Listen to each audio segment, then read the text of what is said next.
Hello students, welcome to Paragon classes. Class 12th के आज के लेक्चर में हम स्टार्ट करने वाले हैं एप्लीकेशंस ऑफ बायोट-सैवर्ट्स लॉ। अब तक मैग्नेटिज्म में आपको बायोट-सैवर्ट लॉ क्या होता है वो पढ़ाया जा चुका है और ये बता दिया था कि बायोट-सैवर्ट लॉ की हेल्प से हम किसी करंट कैरिंग कंडक्टर के अराउंड यानी करंट कैरिंग कंडक्टर के आसपास मैग्नेटिक फील्ड इंटेंसिटी यानी मैग्नेटिक फील्ड की स्ट्रेंथ को फाइंड आउट करते हैं। ऑस्टर्ड ने हमें यह बताया था कि करंट कैरिंग कंडक्टर के चारों तरफ मैग्नेटिक फील्ड बनती है, लेकिन बायोट-सैवर्ट ने यह बताया कि उस मैग्नेटिक फील्ड की वैल्यू को कैसे फाइंड आउट करते हैं। तो हम अब उस बायोट-सैवर्ट लॉ की हेल्प से डिफरेंट शेप और साइज के करंट कैरिंग कंडक्टर्स की वजह से बनने वाली मैग्नेटिक फील्ड को फाइंड आउट करेंगे। तो चलते हैं बायोट-सैवर्ट लॉ के फर्स्ट एप्लीकेशन पर। ये क्वेश्चन बहुत इंपॉर्टेंट है। बायोट-सैवर्ट लॉ डिस्क्राइब करने के लिए भी बोर्ड के एग्जाम में कई बार आया है और उसका कोई ना कोई एक एप्लीकेशन भी करने के लिए आ जाता है कई बार। मैंने पहले भी बताया था इस चैप्टर से दो ही मेन क्वेश्चन आते हैं, या तो बायोट-सैवर्ट लॉ या तो उसका एक एप्लीकेशन, या एक और लॉ है state and prove ampere circuital law, उसका एप्लीकेशन। खैर वो दूसरा लॉ जब आएगा तब बात करेंगे, अभी फिलहाल करते हैं बायोट-सैवर्ट लॉ की बात। तो ये आपके सामने अब शुरू होता है हमारा आज का टॉपिक, एप्लीकेशंस ऑफ बायोट-सैवर्ट्स लॉ। और पहले ही अच्छी तरह ये बात समझ लें, दिमाग में फिट कर लें कि बायोट-सैवर्ट्स लॉ के एप्लीकेशंस एक ही बात के ऊपर डिपेंड है। सारे एप्लीकेशन एक ही बात करते हैं, क्या? Magnetic field intensity find out करते हैं due to some current carrying conductor. तो फर्स्ट एप्लीकेशन आपको कराते हैं आज। फर्स्ट एप्लीकेशन कहता है magnetic field intensity find out करनी है at the centre of circular current carrying coil. मैंने बताया था पहली चीज कि मैग्नेटिक फील्ड इंटेंसिटी तो फाइंड आउट करनी है हर एप्लीकेशन में, लेकिन हर एप्लीकेशन में डिफरेंट कंडक्टर्स की वजह से magnetic field intensity find out करनी है। तो आज का हमारा जो पहला टॉपिक है वो ये है कि हमें magnetic field intensity find out करनी है at the centre of a circular current carrying coil. अब आप ये देख रहे हो डायग्राम, ये एक सर्कुलर कॉइल है। कॉइल आप ऐसा कह सकते हो कि एक वायर ले लें, वायर को सर्कल की फॉर्म में बेंड कर दें तो सर्कुलर कॉइल बन गया। आप ऐसा समझ लो कि ये कोई मेटल का रिंग है। बैंगल जानते हो? बैंगल, सबने बैंगल देखा ही होगा। बैंगल हो गया, कड़ा हो गया मेटल का, बहुत लोग पहनते हैं। मेटल इसलिए बोल रहा हूं कि उसी में करंट फ्लो कर सकता है। अगर आप कोई प्लास्टिक या कांच वांच का रिंग लोगे तो उसमें तो वो तो कंडक्टर होता नहीं है, उसमें करंट फ्लो करेगा नहीं। तो ये आपके पास एक मेटल का रिंग है जिसको आप कॉइल भी बोल देते हैं, सर्कुलर। और ये जो आप देख रहे हैं यहां, ये इस सर्कुलर कॉइल का सेंटर है। थोड़ा सा यहां पर बनेगा ये सर्कुलर कॉइल का सेंटर है O। और इस सर्कुलर कॉइल का जो रेडियस है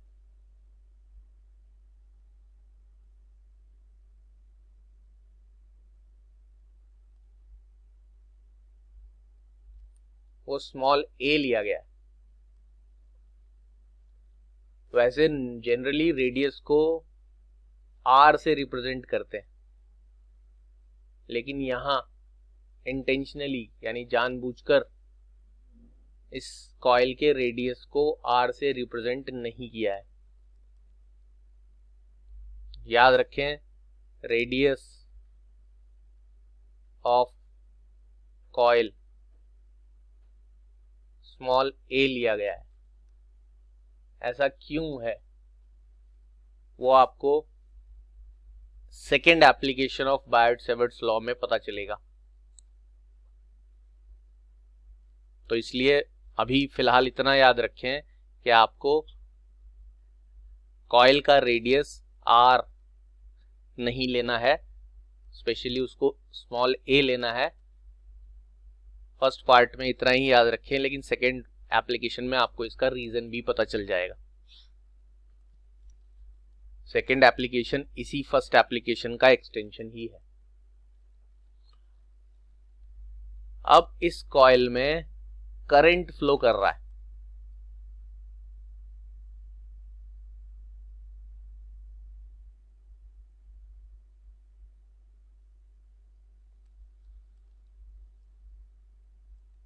ये जो रेड कलर से मैंने मार्किंग दिखाई है, ये करंट के फ्लो करने का डायरेक्शन है। अब कॉइल की एक इंपॉर्टेंट बात है नोटिस करने वाली कॉइल के बारे में, वो ये कि किसी भी सर्कुलर कॉइल में अगर आप करंट फ्लो कराओगे तो उसके दो ही ऑप्शन होंगे। वो करंट या तो क्लॉकवाइज फ्लो करेगा या एंटी क्लॉकवाइज फ्लो करेगा। और उसमें भी एक खास बात और होगी, जैसे आपको ये कॉइल दिख रही है और कॉइल को आप पलट के देख सकते हो। यहां पर आपको कॉइल का एक फेस दिखाई दे रहा है, आप इसे पलटोगे तो उसका दूसरा फेस दिखेगा। आपको यहां से देखने पर साफ दिख रहा है कि कॉइल में जो करंट है वो कैसा है, एंटी क्लॉकवाइज। ठीक है जी, पहले आपने खुद ही बता दिया कि करंट एंटी क्लॉकवाइज फ्लो कर रहा है इस कॉइल में। लेकिन आप इसी कॉइल को जिसमें एंटी क्लॉकवाइज करंट फ्लो कर रहा है दिख रहा है, या पहले से ही पता है आपको, डायग्राम में तो आप दिखा सकते हो, वैसे प्रैक्टिकली करंट तो दिखता नहीं है, महसूस ही होता है जब आप उसे टच करते हो और तगड़ा वाला लगता है। लेकिन अगर आप डायग्राम के हिसाब से देखें और कोई कॉइल के ऊपर ऐसी मार्किंग लगा दें तो इसी कॉइल को पलट देंगे ना अगर, तो यही करंट आपको एंटी क्लॉकवाइज के बजाय क्लॉकवाइज दिखेगा। आप करके देख लेना, कोई एक बैंगल वगैरह कुछ ले लें और एक मार्कर से उसके ऊपर एरो से मार्क लगा दें, एक तरफ से ऐसे एरो लगा दें एंटी क्लॉकवाइज, तो उसी कॉइल को वही मार्क्स लगे हुए हैं, कुछ चेंज नहीं करना, पलट के देखना, वही मार्क्स आपको घूमते हुए दिखाई देंगे। ऐसे घूम पूरे लगाना है, 3 4, 1 2 और 3 जैसे मैंने लगाए। तो इसी कॉइल को जब आप पलट के देखोगे दूसरी तरफ से तो आपको यही मार्क्स क्लॉकवाइज डायरेक्शन में दिखाई देंगे। तो कॉइल में जब करंट फ्लो करता है, एक तरफ से वो करंट दिखता है क्लॉकवाइज, दूसरी तरफ से दिखता है एंटी क्लॉकवाइज। अब आपका काम क्या है कि आपको इस कॉइल में फ्लो करने वाले करंट की वजह से मैग्नेटिक फील्ड फाइंड आउट करना है। मैंने पहले भी बताया, बायट-सैवर्ट लॉ के एक्सपेरिमेंट से ये प्रूव तो हो चुका है कि मैग्नेटिक फील्ड बनेगी। हर करंट कैरिंग कंडक्टर के अराउंड मैग्नेटिक फील्ड तो बनती है, लेकिन कितनी मैग्नेटिक फील्ड बनती है ये बायट-सैवर्ट लॉ ने, ऑस्टर्ड ने नहीं बताया था, ये बायट-सैवर्ट ने बताया एक लॉ की हेल्प से। अब इस करंट की वजह से हर तरफ, यहां पर अंदर बाहर सब तरफ मैग्नेटिक फील्ड बनेगी। तो आपको एक पॉइंट मेंशन जरूर करना होगा कि आपको ये मैग्नेटिक फील्ड की जो स्ट्रेंथ है, इंटेंसिटी है, वो कहाँ फाइंड आउट करनी है। तो यहाँ वो पॉइंट मेंशन किया गया है कि आपको magnetic field intensity find out करनी है at the centre of a circular current carrying coil, यानी इस ओ पॉइंट पर, सेंटर पर आपको magnetic field intensity find out करनी है। अब बायट-सैवर्ट लॉ की हेल्प से ऐसा काम करने के लिए सबसे पहला स्टेप क्या है कि आपको इस सर्कुलर कॉइल में एक छोटा एलिमेंट्री पोर्शन लेना है। क्या जी, ये जो आपके सामने ये जो मैंने मार्क लगाया है, ये और ये, इसको मैं ए बी नाम देता हूं और इस पोर्शन की लेंथ डीएल है। ये छोटा सा टुकड़ा आपको दिख रहा है ग्रीन कलर से, बहुत ही छोटा टुकड़ा है और उस छोटे टुकड़े की जो लेंथ है यानी लंबाई है वो डीएल है। और ये दोनों मार्क्स दिख रहे हैं ए से बी तक। ऐसा छोटा सा एलिमेंट्री पोर्शन लेना है और बायट-सेवर्ट लॉ के मुताबिक यानी अकॉर्डिंग टू बायट-सेवर्ट लॉ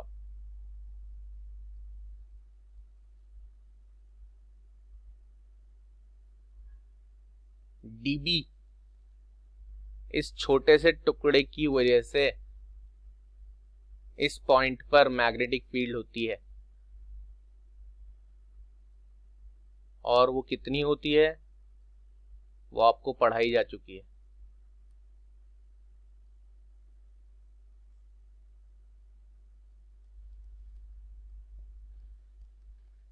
याद दिलाया जाए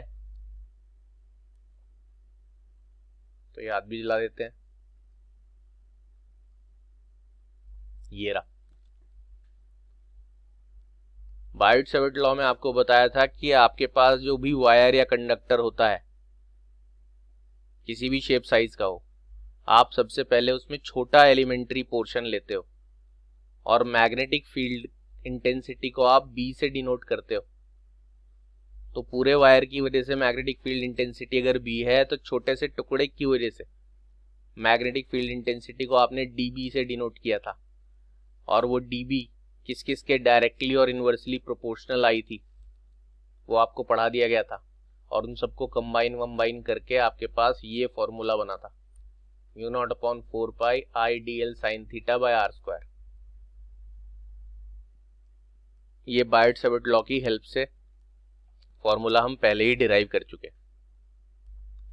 तो according to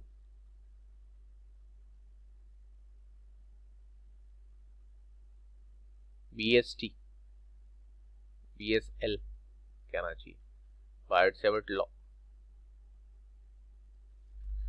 according to Biot Savart law, the magnetic field at point O due to this small elementary portion is given by, अब इसमें कुछ खास बातें, mu0/4 तो होता है कांस्टेंट, ये तो हमेशा इसकी वैल्यू आपको बताई है 10⁻⁻⁷। I होता है कंडक्टर में फ्लो करने वाला करंट, dl उस कंडक्टर में एक छोटा सा एलिमेंट्री पोर्शन, पहले इस छोटे से एलिमेंट्री पोर्शन की वजह से ही मैग्नेटिक फील्ड फाइंड आउट करी है। साइन थीटा, इसमें थीटा जो है आपको बताया था, फिर से दिखाऊं, थीटा क्या था, dl ये जो एलिमेंट्री पोर्शन लिया था और उस एलिमेंट्री पोर्शन को P पॉइंट से ज्वाइन करने वाली जो लाइन थी उनके बीच का एंगल है थीटा। P पॉइंट वो जगह है जहां मैग्नेटिक फील्ड फाइंड आउट करनी थी। तो जहां मैग्नेटिक फील्ड फाइंड आउट करनी है वहां से एलिमेंट्री पोर्शन को ज्वाइन करते हैं जब, तो उस dl यानी एलिमेंट्री पोर्शन और उस लाइन ज्वाइनिंग के बीच का जो एंगल बनता है वो थीटा होता है। यानी इस केस में ये एंगल जो कि dl यानी एलिमेंट्री पोर्शन और line joining the elementary portion जहां मैग्नेटिक फील्ड फाइंड आउट करना है वो ये पॉइंट है, इनके बीच का एंगल है थीटा, यानी ये एंगल है थीटा। और आप देख ही सकते हो ये एंगल थीटा जो है वो कितना है, 90 डिग्री। आप पूरे रिंग में कहीं पर भी एलिमेंट्री पोर्शन ले लो, कहीं पर भी एलिमेंट्री पोर्शन ले लो पूरे रिंग में, यहां ले लो, आप यहां ले लो, जब भी आप उस एलिमेंट्री पोर्शन को ज्वाइन करोगे, ये डीएल है ना, जब भी आप इस एलिमेंट्री पोर्शन को ज्वाइन करोगे उस पॉइंट से जहां आपको मैग्नेटिक फील्ड फाइंड आउट करनी है, उस डीएल और लाइन ज्वाइनिंग में हमेशा एंगल 90 डिग्री ही आएगा, कहीं पर भी ले लो।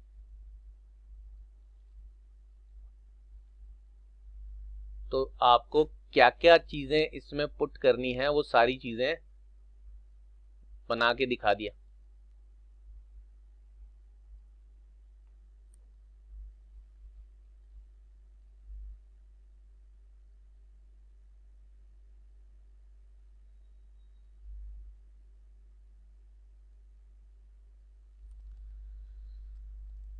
तो theta is the angle between DL and the line joining DL and that point, line joining DL to that point जहां आपको मैग्नेटिक फील्ड फाइंड आउट करनी।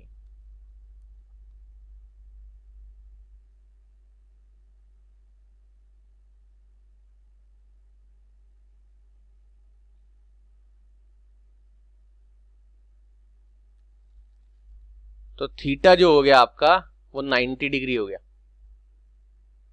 μ0/4π फिक्स है, कांस्टेंट है, आई कॉइल में फ्लो करने वाला करंट है, डीएल छोटा सा एलिमेंट्री पोर्शन है, थीटा कौन सा एंगल है, डीएल और लाइन ज्वाइनिंग के बीच का एंगल, और जिस पॉइंट पर मैग्नेटिक फील्ड फाइंड आउट करनी है यहां ओ पर करने के लिए कह रहा है, at the centre of a circular current carrying coil, यानी आपको इस पूरे कॉइल के यहां यहां यहां कहीं बाहर अंदर कहीं नहीं, सिर्फ सेंटर पर मैग्नेटिक फील्ड बतानी है।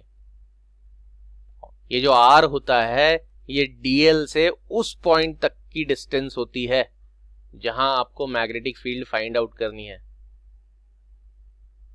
इस केस में आर की वैल्यू ए है। अगर मैंने ये रेडियस आर ही ले लिया होता तो आर ऐसे का ऐसे ही रखा जाता, क्योंकि अभी आपको बताया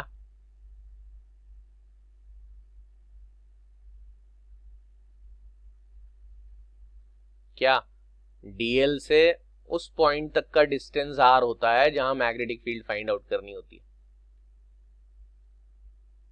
तो हम उस डिस्टेंस को आर से ही डिनोट करते थे, लेकिन यहां मैंने जानबूझकर डिस्टेंस को आर न लेके ए लिया है, क्योंकि मैंने पहले ही बोल दिया था रेडियस ऑफ कॉइल को मैं ए ले रहा हूं, आर नहीं ले रहा हूं। यहां आपको सिर्फ इतना याद रखना है कि वैसे तो डीएल से उस पॉइंट तक का डिस्टेंस आर से डिनोट होता है, लेकिन क्योंकि हमने पहले ही कॉइल के रेडियस को स्मॉल ए ले लिया था इसलिए आपको आर की वैल्यू को ए रखना पड़ेगा मैंने बताया ना क्यों ऐसा कर रहे हैं हम स्पेशली, वो आपको इसके सेकेंड एप्लीकेशन में पता चलेगा। अब आप इस फॉर्मूले में ये values according to the condition put करोगे, देयरफॉर dB जो बन जाएगा आपका वो होगा μ0/4π,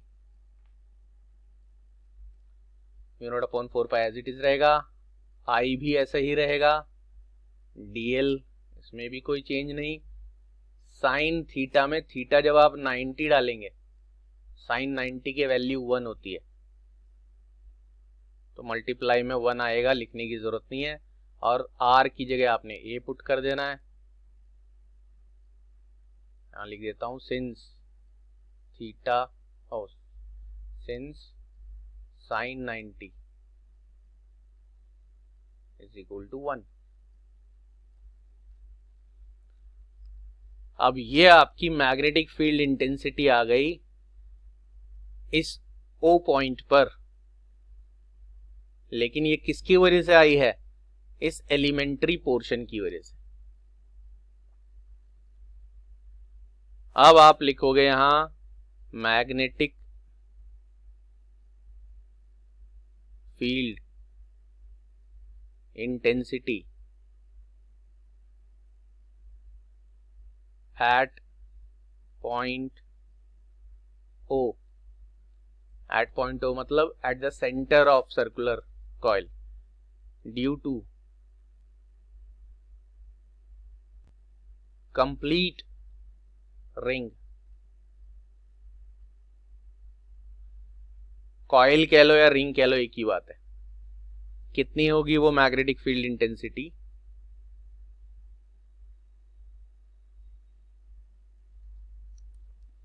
ये आपको बात बताई गई थी क्या, कि पहले छोटे, बायट-सैवर्ट लॉ क्या कहता है, पहले छोटे टुकड़े की वजह से मैग्नेटिक फील्ड इंटेंसिटी निकाल लो और फिर उसको इंटीग्रेट कर दो, क्योंकि एक छोटे टुकड़े की वजह से अगर इतनी मैग्नेटिक फील्ड इंटेंसिटी आई है तो ये पूरा रिंग ऐसे बहुत सारे छोटे छोटे टुकड़ों से मिलकर बना होगा, सबके एलिमेंट्री पोर्शंस हैं बहुत सारे, उन सबका लेंथ dl है। तो अगर आपको एक छोटे टुकड़े की वजह से मैग्नेटिक फील्ड पता है, ऐसे बहुत सारे छोटे छोटे छोटे छोटे टुकड़ों की वजह से मैग्नेटिक फील्ड पता लगानी है, तो उसका डिफरेंशिएशन इंटीग्रेशन में एक ही तरीका है जो आपको 11th में भी बहुत डिटेल में सिखाया गया है और इस क्लास में भी पोटेंशियल वगैरह के चैप्टर्स में आपको बताया है। पहले स्मॉल चीज निकालते हैं, फिर टोटल पूरा बड़े के लिए वो चीज निकालने के लिए उसका इंटीग्रेशन कर देते हैं। इस डीबी के इंटीग्रेशन का मतलब ये है आप ऐसे छोटे छोटे टुकड़ों की वजह से बनने वाली सारी मैग्नेटिक फील्ड्स को कंबाइन कर रहे हैं। तो पूरे रिंग की वजह से वो पॉइंट पर जो मैग्नेटिक फील्ड होगी वो इंटीग्रेशन होगा, यानी कॉम्बिनेशन होगा सारी छोटी छोटी टुकड़ों की वजह से बनने वाली मैग्नेटिक फील्ड्स का। करते हैं, डीबी का वैल्यू ये जो आएगा यहां से वो पुट कर दिया जाए, mu naught upon 4 pi I dl upon a square. बस कुछ नहीं किया, ये जो dB का वैल्यू आया है इंटीग्रेशन के अंदर dB की जगह उसका वैल्यू पुट कर दिया है और इंटीग्रेशन करने के स्टेप्स आपको बता रखे हैं। पहला स्टेप है इंटीग्रेशन के अंदर जो भी कुछ लिखा है उसमें से कांस्टेंट जो भी चीजें हैं, कांस्टेंट मतलब जिनका वैल्यू फिक्स है, वो सारी कांस्टेंट चीजें बाहर निकाल लो। म्यू नॉट अपॉन 4 पाई तो आपको बताया गया है मैथमेटिकल कांस्टेंट है, इसकी वैल्यू हमेशा 10⁻⁷ फिक्स है। कॉइल में फ्लो करने वाला ये जो करंट है ये भी फिक्स है, एक बारी 5 एम्पियर मान लो इसमें करंट फ्लो करा दिया, बार बार करंट नहीं बदलना। और इस कॉइल का रेडियस स्मॉल a भी फिक्स है। इंटीग्रेशन के अंदर सिर्फ और सिर्फ बाकी रहेगा dl, बाकी सब चीजें कांस्टेंट हैं, वो बाहर आ गई फॉर दिस पर्टिकुलर रिंग। इस पर्टिकुलर रिंग में फ्लो करने वाला करंट भी फिक्स है, इस पर्टिकुलर रिंग का रेडियस भी, एक बार रिंग बन के आपके हाथ में आ गई बार बार रेडियस थोड़ी बदलेगा। अब यहाँ पर आपको इसके आगे 3 स्टेप्स होते हैं, लेकिन पहले स्टेप में कांस्टेंट बाहर निकालने के बाद जो अंदर बचता है उसमें फॉर्मूला लगाना पड़ता है। यहाँ आपको फॉर्मूला लगाने की भी जरूरत नहीं है, सिर्फ सिंपल कॉमन सेंस की बात है। डीएल जो आप देख रहे हो वो इस पूरी बड़ी रिंग का एक छोटा सा टुकड़ा है और डीएल के पीछे इंटीग्रेशन साइन का मतलब यह है कि आपको ऐसे जितने भी छोटे छोटे टुकड़े हैं इस पूरी रिंग में सबको जोड़ देना है, कंबाइन कर देना है। तो सिंपल कॉमन सेंस की बात है कि अगर आप एक ये छोटा टुकड़ा डीएल ले रहे हो, ऐसे सारे छोटे छोटे टुकड़े डीएल डीएल डीएल पूरी रिंग में फैले हुए हैं, सारे डीएल्स को आप कंबाइन करोगे तो मैं आपको साइड में लिखकर दिखा देता हूं, इसके अंदर ही लिख देता हूं, integration of DL 2 pi a। सारे डीएल को अगर आप इंटीग्रेट करोगे यानी कंबाइन करोगे तो पूरी रिंग बन जाएगी, पूरी रिंग का सरकमफ्रेंस कहना चाहिए बन जाएगा, और पूरी रिंग का सरकमफ्रेंस 2 पाई a है। 2 पाई r होता है, अगर रेडियस r होती तो 2 पाई r होता, यहाँ रेडियस a है तो 2 पाई a हो जाएगा। तो integration of dl means 2 pi a, उसके लिए कोई फॉर्मूला नहीं है, कॉमन सेंस की बात है। फिर से सुन लो, dl एक छोटा टुकड़ा है रिंग का, इंटीग्रेशन ऑफ dl मतलब आपको सारे छोटे छोटे टुकड़े कंबाइन करने हैं, सारे छोटे छोटे टुकड़े कंबाइन करोगे तो पूरे रिंग की सरकमफ्रेंस बन जाएगी। यानी अब आपके पास इक्वल टू करके आएगा mu naught upon 4 pi as it is I upon a square, अभी तक बिल्कुल वैसा का वैसा ही है। डीएल का इंटीग्रेशन करके यहां पर आएगा 2 पाई ए, और 2 पाई ए आने के बाद एक ए से एक ये कैंसिल हो जाएगा। बच्चे एकदम से यहाँ पर पाई से पाई भी और 2 से 4 भी कैंसिल करते हैं, कंट्रोल नहीं होता इमोशंस पे और एकदम बढ़ जाते हैं आगे। लेकिन ये सलाह दी जाती है कि आप यहाँ पर जबरदस्ती से कैंसिल ना करें, बल्कि मैग्नेटिक फील्ड इंटेंसिटी का जो फॉर्मूला है उसे ऐसे लिखें, म्यू नॉट अपॉन 4 पाई, आगे लिखें 2 पाई आई अपॉन ए।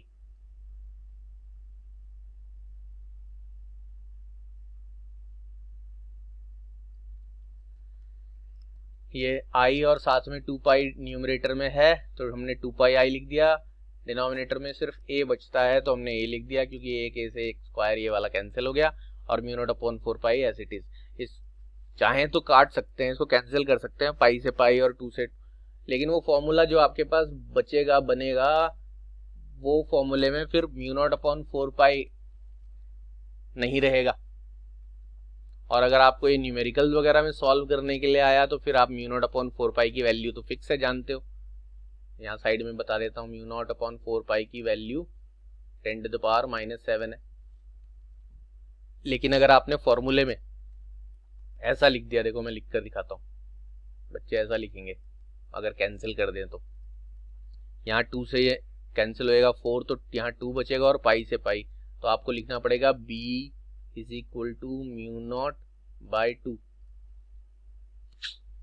और i अपॉन a। अब आप अगर न्यूमेरिकल आ जाएगा और करने जाओगे तो आपके पास करंट का वैल्यू गिवन होगा 5 एम्पेयर। मान लो एक सर्कुलर कॉइल है जिसमें 5 एम्पेयर करंट फ्लो कर रहा है, और सर्कुलर कॉइल का रेडियस भी गिवन होगा, तो आप वो वैल्यू तो रख दोगे। अब म्यू नॉट अपॉन 2 के लिए अब फिर से वैल्यू में प्रॉब्लम करोगे। सीधा जब आपको म्यू नॉट अपॉन 4 पाई का वैल्यू पता ही है तो फॉर्मूले को इस फॉर्म में लाने से बेटर है इसी फॉर्म में छोड़ देना चाहिए, याद करना भी आसान होता है। जैसे इलेक्ट्रोस्टैटिक्स के हर फॉर्मूला शुरू होता है 1/4 पाई एप्सिलॉन नॉट से, ऐसे ही मैग्नेटिज्म का हर फॉर्मूला शुरू होता है अभी इस चैप्टर में तो जितने फॉर्मूले शुरू होंगे म्यू नॉट अपॉन 4 पाई से, बायट-सैवर्ट लॉ के। तो आपको ये याद करने में इजी रहेगा, और पूरे की वैल्यू जब आपको डालनी पड़ेगी या पुट करनी पड़ेगी तो 10⁻⁻7, बाकी 2 पाई का वैल्यू हमेशा फिक्स होता है, आई करंट, ए क्या रेडियस ऑफ कॉइल। तो आपको ये फॉर्मेट स्टैंडर्डाइज फॉर्मेट भी है, याद रखना भी इजी है, और अगर वैल्यू वगैरह पुट करनी पड़ जाए तो वो भी काम आ जाएगा। तो इसलिए बच्चे ऐसा बोल देते हैं कि इनकम्प्लीट छोड़ दिया, कैंसिल नहीं किया, लेकिन ये कैंसिल नहीं करना चाहिए, लॉजिकली सही नहीं है। तो ये आपने पहले एप्लीकेशन का हाफ पोर्शन कंप्लीट किया। क्या आपने, क्या है एप्लीकेशन कि एक सर्कुलर कॉइल है, उसमें करंट फ्लो कर रहा है, उस करंट की वजह से हर जगह मैग्नेटिक फील्ड बन रही है, लेकिन फाइंड आउट कहां कर रहे हैं, सेंटर पर। और सेंटर पर मैग्नेटिक फील्ड फाइंड आउट करने के लिए यूजिंग बायट-सैवर्ट लॉ आपने कॉइल में एक छोटा एलिमेंट्री पोर्शन लिया, उस छोटे एलिमेंट्री पोर्शन की वजह से मैग्नेटिक फील्ड फाइंड आउट की और फिर उसको इंटीग्रेट किया। मैंने बायट-सैवर्ट लॉ पढ़ाते हुए बच्चों को बताया था कि छोटा पोर्शन लेके उसकी वजह से मैग्नेटिक फील्ड निकाल के उसे इंटीग्रेट कर देना है। इंटीग्रेशन करना कैसे है वो नहीं बताया था, और ये बोला था कि हर एक केस में इंटीग्रेशन करने का प्रोसेस ही डिफरेंट है। तो ये आपके पास बायट-सैवर्ट लॉ की हेल्प से सर्कुलर कॉइल के सेंटर पर मैग्नेटिक फील्ड आ गई है। लेकिन जैसा कि मैंने अभी कहा कि ये उसका हाफ पोर्शन कंप्लीट हुआ है, क्योंकि ये आपको जो मैग्नेटिक फील्ड का फॉर्मूला आया है ये उसका सिर्फ मैग्नीट्यूड बता रहा है, यानी उसकी सिर्फ बता रहा है वैल्यू। आपको इस जगह पर जो मैग्नेटिक फील्ड बनी है उसका डायरेक्शन भी बताना है, वो बड़ा इंपॉर्टेंट है। बिना डायरेक्शन के आगे अगर पढ़ भी लें तो आगे जाके कहीं ना कहीं आपको अटकना पड़ जाएगा। इसलिए जब भी आप कहीं पर मैग्नेटिक फील्ड, इलेक्ट्रिक फील्ड वगैरह निकालें, कोई भी फील्ड निकालें, तो उसकी वैल्यू के साथ साथ उसका डायरेक्शन भी जरूर पता होना चाहिए। अब डायरेक्शन के लिए आपको एक रूल बताया गया था, फिलहाल वही रूल एप्लीकेबल होता है। वैसे 2 रूल्स होते हैं, लेकिन सेकंड रूल आपको जहां जरूरत आएगी वहां बताया जाएगा। फिलहाल जो रूल अब तक बताया गया है वो हम आपको दिखाते हैं।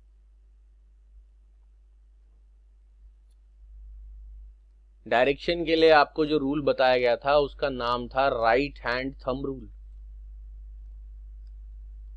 और राइट हैंड थंब रूल के मुताबिक जिस भी कंडक्टर में करंट फ्लो कर रहा है, अगर आप उसे अपने राइट हैंड, या क्या और ज्यादा प्रिसाइसली कहें तो राइट पाम में, हथेली में होल्ड करें, और इस तरह होल्ड करें कि आपका जो थंब है, ये देख रहे हैं, इस डायग्राम में भी देख सकते हैं और इस डायग्राम में भी देख सकते हैं, your thumb should point in the direction of flow of current. अगर ऐसा होगा कि आपका थंब जो है वो करंट के डायरेक्शन में पॉइंट करे, तो उस कंडक्टर को पकड़ने के लिए जिस डायरेक्शन में आपकी फिंगर्स रोल करेंगी वो डायरेक्शन मैग्नेटिक फील्ड के क्लोज्ड लूप्स का होगा।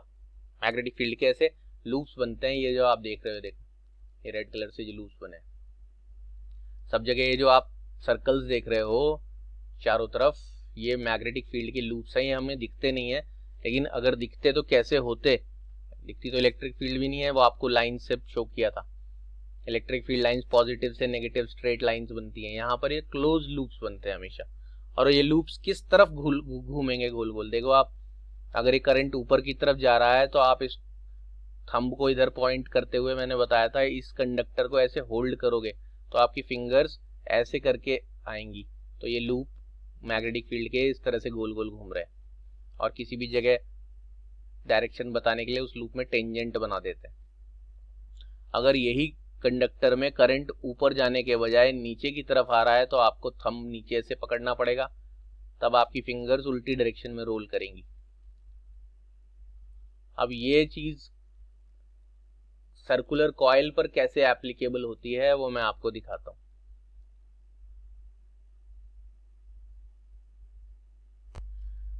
तो ये डायग्राम आपको हेल्प करेगा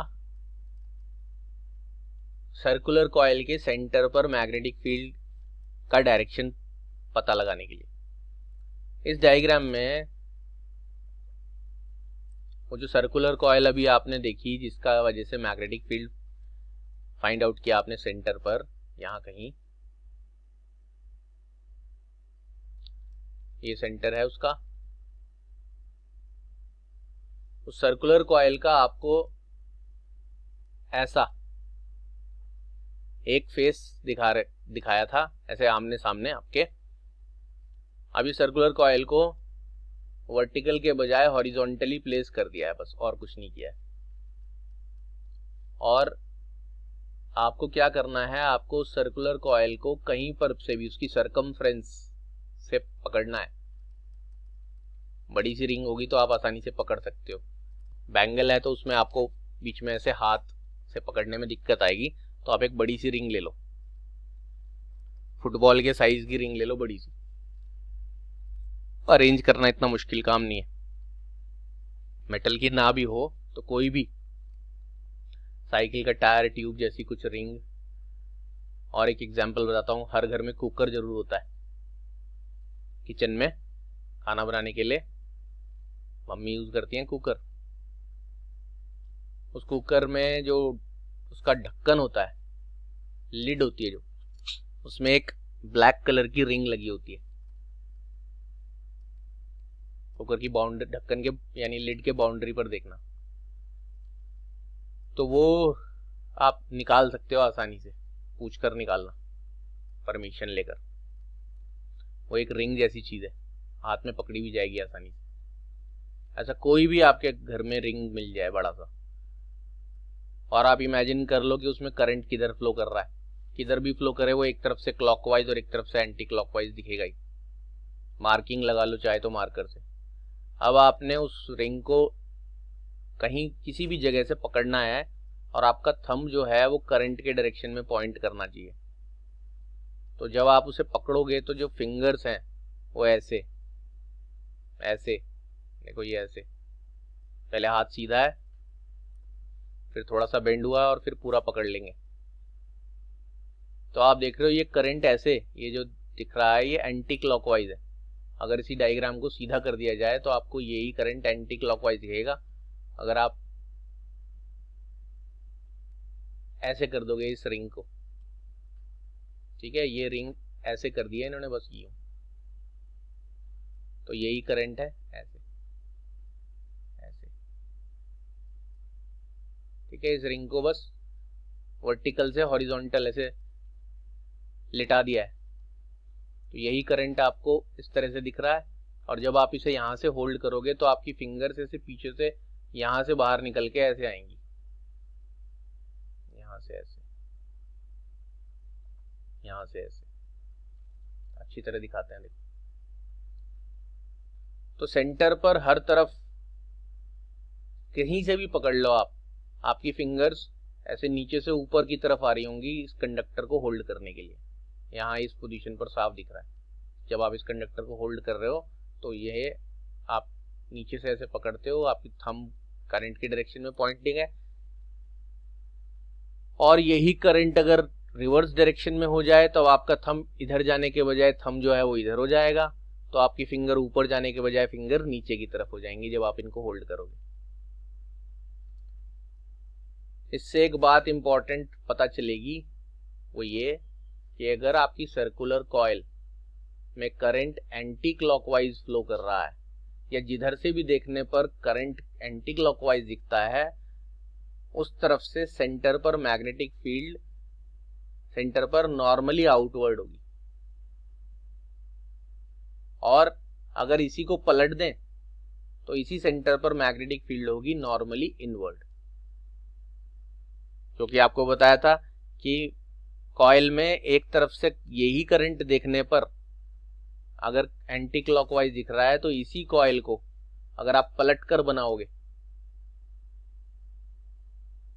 इसको पलट दें बिल्कुल, तो यही करंट आपको क्लॉकवाइज दिखेगा।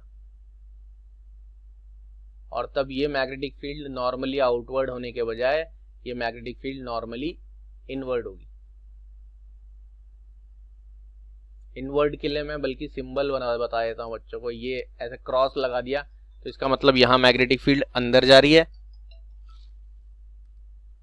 और डॉट लगाया मतलब यहां मैग्नेटिक फील्ड बाहर आ रही है। अब क्योंकि आपके मोबाइल या इस बोर्ड पर आउट और इन दिख नहीं सकता है, इसलिए आपको यहाँ ये हॉरिजॉन्टली डायरेक्शन में दिखाया गया है। मैं डिफरेंट कलर से दिखाता हूँ, ग्रीन कलर से। यहाँ पर ये मैग्नेटिक फील्ड ऐसे बाहर की तरफ निकल रही है, और यहाँ पीछे से देखेंगे तो यही मैग्नेटिक फील्ड कहाँ जा रही है, अंदर। और ये बाहर से निकलने वाली मैग्नेटिक, ये सेंटर पर बाहर निकलने वाली मैग्नेटिक फील्ड ऐसे घूमकर अंदर जा रही है। यानी यहाँ पर ये मैग्नेटिक फील्ड के क्लोज्ड लूप्स बन रहे हैं।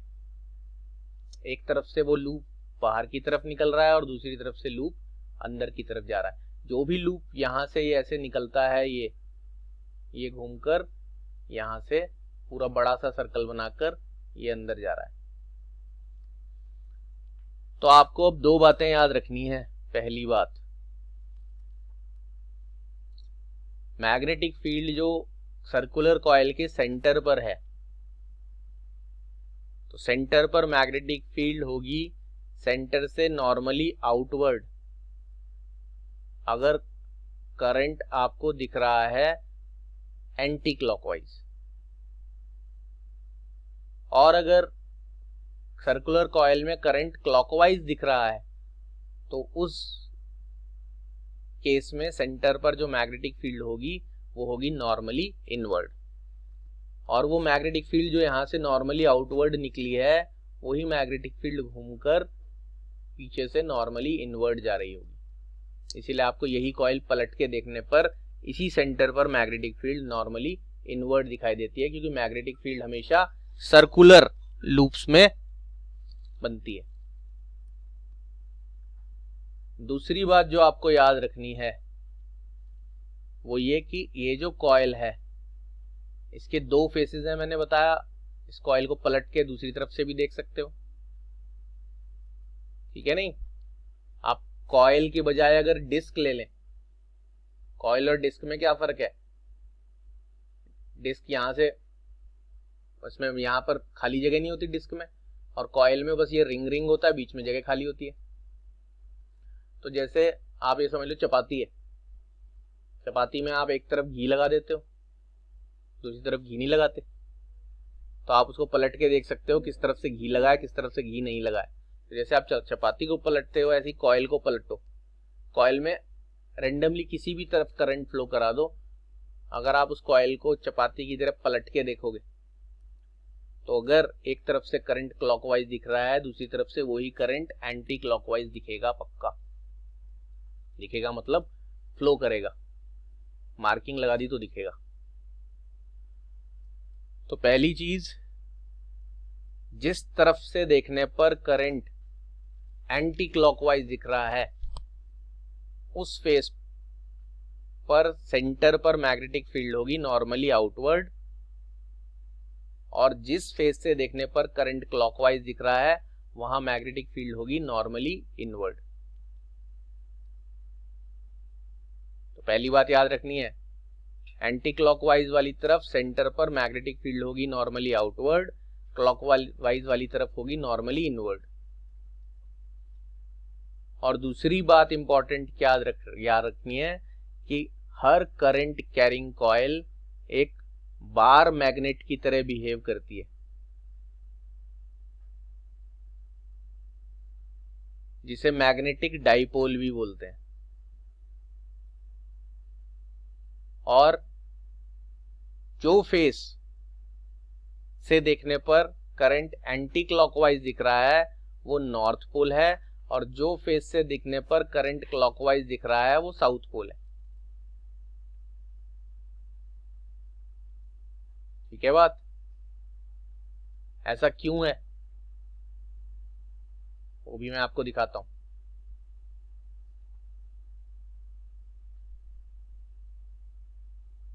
वो है इस रीजन की वजह से, क्योंकि जब हम एक बार मैग्नेट लेते हैं तो बार मैग्नेट के नॉर्थ पोल से मैग्नेटिक फील्ड बाहर की तरफ निकलती है और घूमकर कहां जाती है?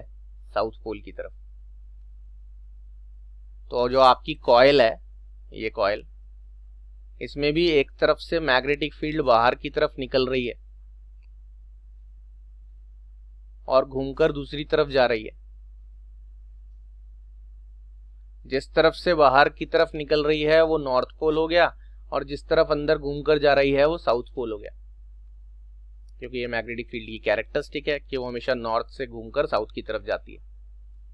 और बाहर निकलने वाला जो फेस है वो कौन सा फेस है? जिस तरह से करंट एंटी क्लॉकवाइज दिख रहा है और दूसरी तरफ से वही करंट क्लॉकवाइज दिखेगा। तो आपके पास दूसरी बात जो याद रखनी है वो ये याद रखनी है कि अगर एक कॉइल ले लें, उस कॉइल में करंट एंटी क्लॉकवाइज दिख रहा है एक तरफ से, तो वो वाला फेस नॉर्थ पोल कहलाएगा। उसी कॉइल को चपाती की तरह पलट दें तो यही करंट एंटी क्लॉकवाइज के बजाय क्लॉकवाइज हो जाएगा और ये फेस साउथ पोल कहलाएगा। तो आप ये समझ लो कि कॉइल, हर करंट कैरिंग कॉइल का एक फेस नॉर्थ पोल की तरह बिहेव करता है, एक फेस साउथ पोल की तरह बिहेव करता है। इसलिए हर करंट कैरिंग कॉइल एक बार मैग्नेट या मैग्नेटिक डाइपोल, डाइपोल क्यों कहते हैं? इसमें दो पोल होने की वजह से, एक नॉर्थ पोल और एक साउथ पोल। तो ये तो इम्पॉर्टेंट बात आपको याद रखनी है, और इस डायग्राम को याद रखना है कि जब भी कॉइल में करंट फ्लो करेगा, एक तरफ से सेंटर से मैग्नेटिक फील्ड की लाइंस बाहर निकलेंगी और घूमकर दूसरी तरफ जाएंगी, एंटी क्लॉकवाइज वाली तरफ से बाहर की तरफ निकलेंगी, और ये राइट हैंड थंब रूल से पता लगता है, और क्लॉकवाइज वाली तरफ घूमकर अंदर जाएंगी, और एंटी क्लॉकवाइज वाला फेस नॉर्थ पोल कहलाएगा और क्लॉकवाइज वाला फेस साउथ पोल कहलाएगा। तो अब आपको दोनों बातें पता चल चुकी हैं पहले एप्लीकेशन के बारे में, काफी इंपॉर्टेंट है ये एप्लीकेशन भी। तो दो बातें क्या, एक तो आपने करंट कैरिंग कॉइल के सेंटर पर मैग्नेटिक फील्ड का मैग्नीट्यूड फाइंड आउट कर दिया, और दूसरा आपने उसके सेंटर पर मैग्नेटिक फील्ड का डायरेक्शन भी पता लगा लिया। और डायरेक्शन सेंटर पर जो भी होगा उसके दो ही ऑप्शन हो गए, या तो नॉर्मली आउटवर्ड या नॉर्मली इनवर्ड। आउटवर्ड नॉर्मली निकलकर वो घूमकर दूसरी तरफ जा रही होगी, एंटी क्लॉकवाइज वाली तरफ सेंटर पर आउटवर्ड और क्लॉकवाइज वाली तरफ इनवर्ड, और इस वजह से वो कॉइल एक मैग्नेट की तरह बिहेव करती है। जिधर बाहर निकल रहा है यानी एंटी क्लॉकवाइज वाला फेस वो north pole of the magnet की तरह बिहेव करता है, और जिधर अंदर जा रही है मैग्नेटिक फील्ड वो साउथ पोल की तरह बिहेव करता है। और ये डायग्राम आपको याद रखना है कि इस तरह से मैग्नेटिक फील्ड बाहर निकल के घूमकर दूसरी तरफ से अंदर जाती है। मैग्नेटिक फील्ड के हमेशा क्लोज्ड लूप्स बनते हैं। तो यहां आपका फर्स्ट एप्लीकेशन कंप्लीट होता है। सेकेंड एप्लीकेशन में भी आपको सर्कुलर कॉइल की वजह से ही मैग्नेटिक फील्ड फाइंड आउट करने के लिए कहा जाएगा, बस उसमें केस थोड़ा सा डिफरेंट है, वो आपको नेक्स्ट क्लास में डिस्कस करवाया जाएगा। तब तक के लिए इस एप्लीकेशन को एक बार लिख कर भी प्रैक्टिस करें, और ये डेरिवेशन आपको लिखना होना चाहिए, याद इस तरह से होना चाहिए कि आप बिना देखे इसको लिख सकें विद डायरेक्शन। नोट्स में ये सारी बात लैंग्वेज में डिटेल में लिखी गई है। तो आज का क्लास यहीं कंप्लीट करते हैं। अब मुलाकात होगी नेक्स्ट क्लास में विद नेक्स्ट एप्लीकेशन नंबर 2। तब तक के लिए goodbye and take care.